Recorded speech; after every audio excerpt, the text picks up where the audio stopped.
Hey, what's up, lightboltjoe here. Today we are going to discuss season 2 of Netflix's original show, Heartstopper. So this is created and written by Alice Osman, who wrote the Heartstopper comics, who wrote the slew of other novels set in the Heartstopper universe. There's This Winter, Solitaire, uh, Nick and Charlie, Radio Silence, one of my absolute all-time favorite books, destroyed my soul. I was born for this, and what's the other one? Main character's name is Georgia. I have him to my right. Your left. I'm gonna cheat. Loveless. There we go. So, season 1 is very much Heartstopper Volume 1, Heartstopper Volume 2. Little changes here and there. Season 2 is very much Heartstopper Volume 3. And the ending of Volume 4, which is used at the summertime end of season 2 instead of a winter thing. It ends with a dinner at Charlie's family meets Nick's family. It's a dinner, and Tori kicks his brother David's Nick's brother's David's phone down the stairs and says, "Talk about my brother like that again, and I'll end you." Very much page to screen, bro. I was freaking the freak out. And then Nick and Charlie have a heart to heart and go over stuff. And that's very much the end of the 4th volume. Well, partial. Things are jumbled because the book This Winter takes place during the Christmas vacation, and that's in the direct middle of Volume 4, and that was not gone over in Volume 2. Volume 2 is very much the end of the term and then beginning of summer. So we didn't get to the end of summer and the beginning of the next school year, and then obviously the holidays for the next school year. Nick's year 12, 12th form, and Charlie's 11th year form. So I'm fine with the changes. I'm totally fine with the changes. I also love that Ben got a lot more screen time in that bully redemption aspect, trying to redeem himself aspect, apologizing aspect, versus Charlie's moments with Harry in the books. So that kind of was split between Harry and Ben, got equal Charlie time versus just really Harry in the books. And that's fine.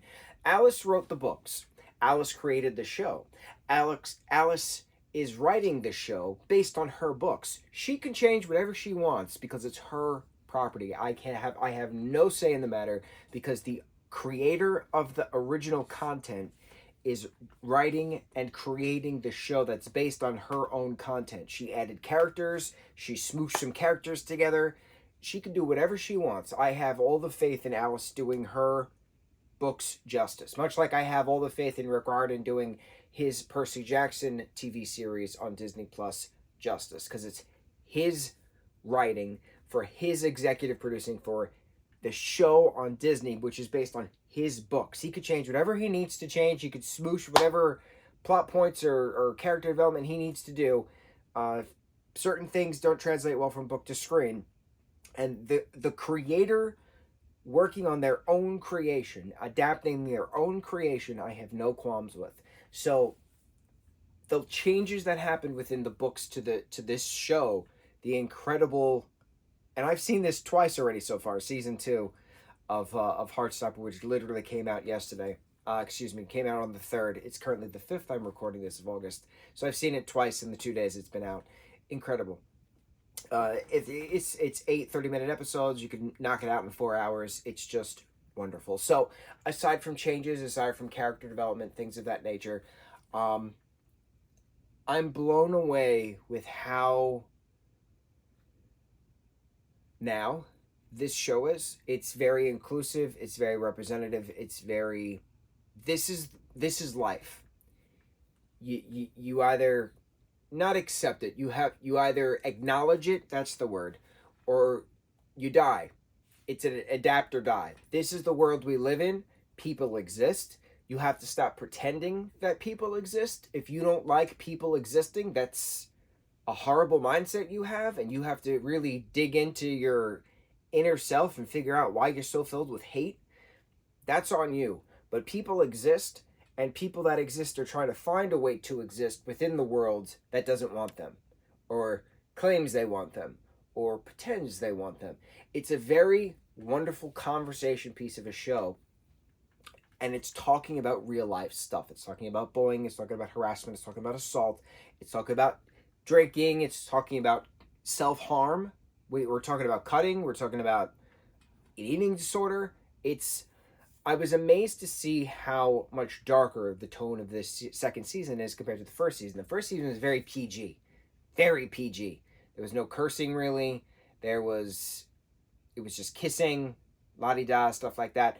We're still only kissing in this, and you don't need extravagant sexual scenes to get a point across. Nick and Charlie have a conversation where Nick says, I don't think I'm ready for more than just kissing right now, and they talk about the inevitable future of doing it together, and that I only want to do it if you want to do it, however cheesy that sounds. And it's just so beautifully well done and well spoken that there's no rush, and you don't owe anybody anything.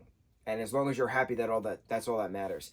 And it's just such a wonderful, expressive means of seeing that in the books and then seeing that represented in the show. And I'm floored, absolutely floored. And I'm so excited to see Red, White, and Royal Blue this coming week, because again, I know things are going to be different from the book to the screen. And I don't think Casey McQuiston had anything to do with the writing of the film based on their book. But I'm still curious, and I still cannot wait for that representation matters aspect of it. It's going to be internationally exploding everywhere. I can't wait. Just like how Heartstopper is internationally exploding everywhere right now. It's wonderful. It talks about these things. It talks about acceptance. It talks about what do you do when a parent doesn't accept who you are? What do you do when you're being teased about a hickey on your neck? Do you out the person who gave you the hickey? No, you can't do that. They might not be ready to be outed. What happens when you're dealing with emotions that you don't understand? You think you're different. You feel weird, that you can't find a partner. Toby's character of Isaac is exploring his own likes and dislikes and trying to figure out what he likes, who he wants to be, who he wants to be with. And he thinks he likes James at one point. And James got a lot more screen time than he does in the books, and I was very happy to see that. What's interesting about Isaac's character is that his character is kind of smooshed with Aled Last's character in the books. And Aled is just gorgeous. And he's the main character in the Radio Silence book. And his exploration of things and stuff. And I got chills just already talking about Aled. That book changed my life, changed my well-being, changed my outlook, changed my verbiage, because it gave me a voice in information that I didn't understand how to put words to. The sexual orientation aspect, the queer umbrella.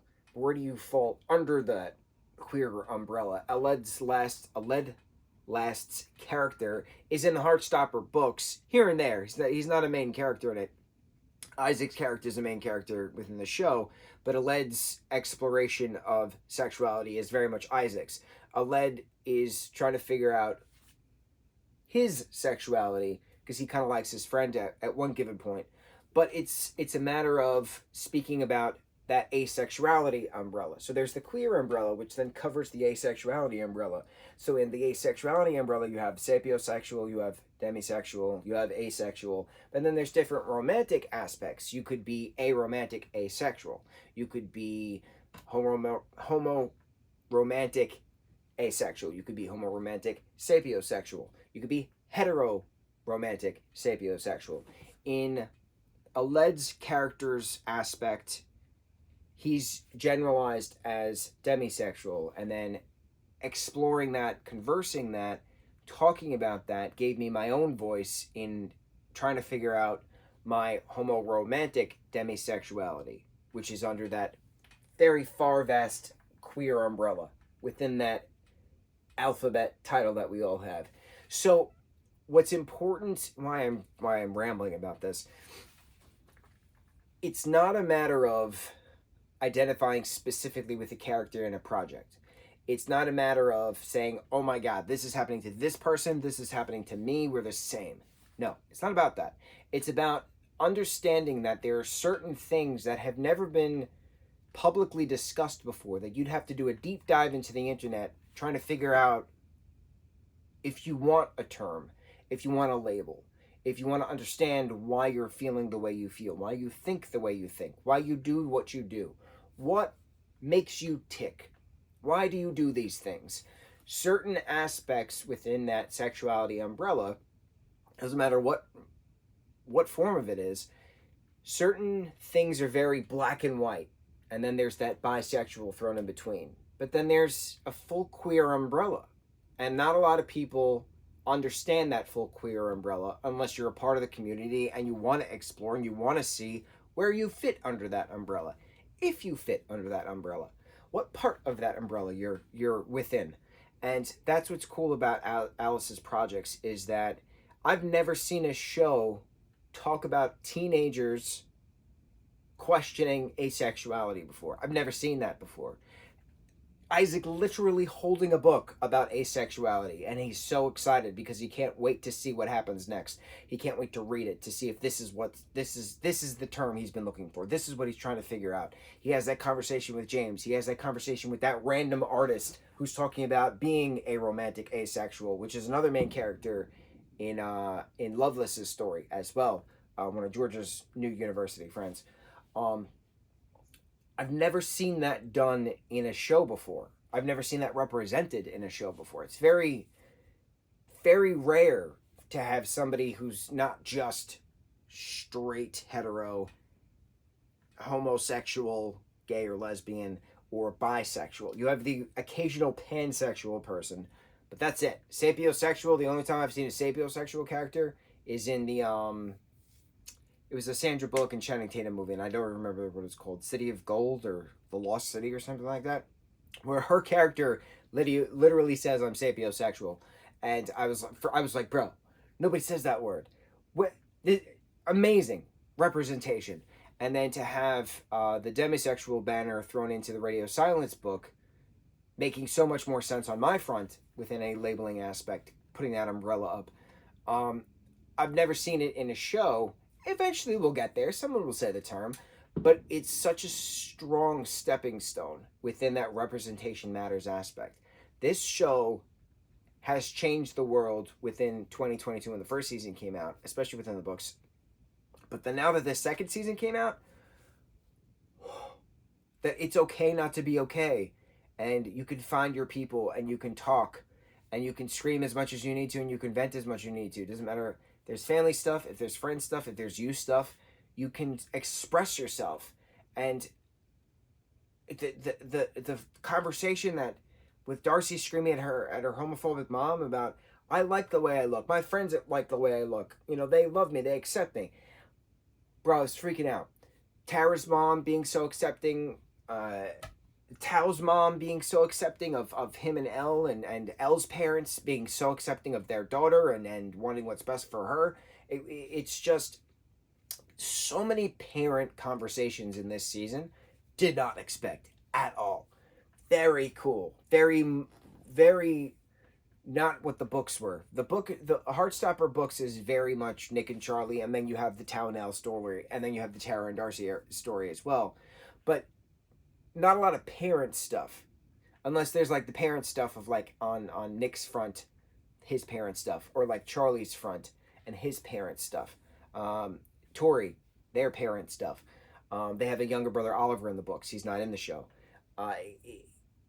You don't see parents of other characters really in the books. So to have parents of other characters in the show having amazing heart-to-hearts, the whole you got to fight for what you want speech that Tao's mom had, the getting backstory on his father passing, and it's just I did not expect. So even Tara's mom's little blurb when breaking up the sleepover that her and Darcy were having before her grandmother comes over, about her daughter being a lesbian, and it would give her a heart attack knowing that there's a sleepover, and just joking but passing things. And it was very important to see that. It was very important to see that acceptance level, just not just on the friend level, but on the parent level as well. It was encouraging. It was heartfelt. It was sincere. It was important. Representation matters. You need these things in media, showing people who don't have that kind of support system that it does exist and you don't have to settle for less. Aside from all of that, aside from all of the amazing Nick and Charlie cuteness and the I just smirked my smirking face off the entire time I watched it, both times, I absolutely loved the Yosef and Nathan storyline as well. Yosef, Farouk, Mr. Farouk, and Mr. Ajori, right? Um, Having the two of them chaperone the Paris trip, having the two of them discuss life, being gay, uh, Yosef's little speech, when you miss out on the cute little gay teen experiences when you don't realize that you're gay until you're in your late 20s, and things, right? So it's gorgeous heart to heart stuff, and just Yosef just screaming quiet and all the study hall scenes is just wonderful, and having them together at the end, quote unquote, chaperoning a prom, which I don't remember at all from the books, but it makes sense to have it within this little aspect, an end of school term prom for the year 11s. To have the two of them together, have Coach Singh cheering them on, having Coach Singh cheer Nick and Charlie on, having that heart to heart with Nick, very much page to screen in the book, explaining how she met her wife in university playing rugby, and if the boys give Nick a hard time, just have him tell her. It was, I could go on a 3-hour thesis if I needed to about the importance and the incredibility about the incredible performance of everybody, about the insanely amazing storyline presented to us, the story as a whole, the representation aspect. It's like being enveloped by a warm blanket, knowing everything's going to be okay. Sometimes things might not feel okay, it might look to be going for the worst, but it's not going to stay that way. Things can get better, and it's a matter of knowing when to ask for help, knowing when to scream at those that need to be screamed at, knowing your self-worth, knowing how to defend yourself, knowing how to ask somebody for help to defend yourself. You're not alone in this, and it's going to be okay. And it's just the show to snuggle in that warm blanket with, knowing it's going to be okay, and you're not alone. And it's an amazing group, an amazing community, amazing talent, an amazing cast, an amazing creator. I am so fortunate to have been able to read all of Alice's books, and a strong, heartfelt thank you, within my own identity, because of her books, because of her projects, learning things. And that's the thing, like I said before, it's not a matter of this character's this way, so I'm this way, because we're the same. No, it's a matter of seeing yourself in something and exploring to see how accurately portrayed that is, how accurately explained that is. Do I 100% feel that same way about that character? Well, thank you for that inspiration. Let me do some more self-diving. Let me do some more inner thought. Let me write some stuff down. Let me read some more stuff. Let me see if this is who I am. This is the label I want. This is the label I fit in. The pieces are now put together. Is this the puzzle image that it was always supposed to be? It's very rare to see that within a property. It's very rare to see that self-accomplishment, that self-acceptance, that self-development, that self-realization within anything in life in general. But to have that inspiration come through Alice's projects is just so incredibly, I feel very fortunate that I am capable of identifying because of the inspiration from her projects. Heartstopper Season 2 just dropped on Netflix. I'm assuming Season 3 will not be until 2025 because of the current writer and actor strike. We'll see how long that is until. I think it was like a 16-month difference between Season 1 and Season 2, but because of this strike, it's and rightfully so. You take as much time as you need in regards to fighting for the rights of individuals who deserve a living wage and insurance. It's not that hard. That's a rant for a different day. So, no rush. I will watch this a billion more times. I will cry a billion more times. But to be honest, I teared up at the very end. That last 10 minutes is just very hard to watch. in general, but especially knowing what happens in the books next. Woo! Bruh. I am nervous. So nervous. This winter's book is going to be definitely going to be thrown in as a two-part, 2 episodes within the next season. I already see it coming. So probably Christmas time 2025 is when we'll actually get the show. Again, it all depends on when the strike's over, but it's my prediction, and that's fine. I don't need it in 24. That's fine. We can wait till 25. We can wait. Whew, I'm nervous, but I'm ready, and I hope you are too. Read the books. On to the next review. Mahalo.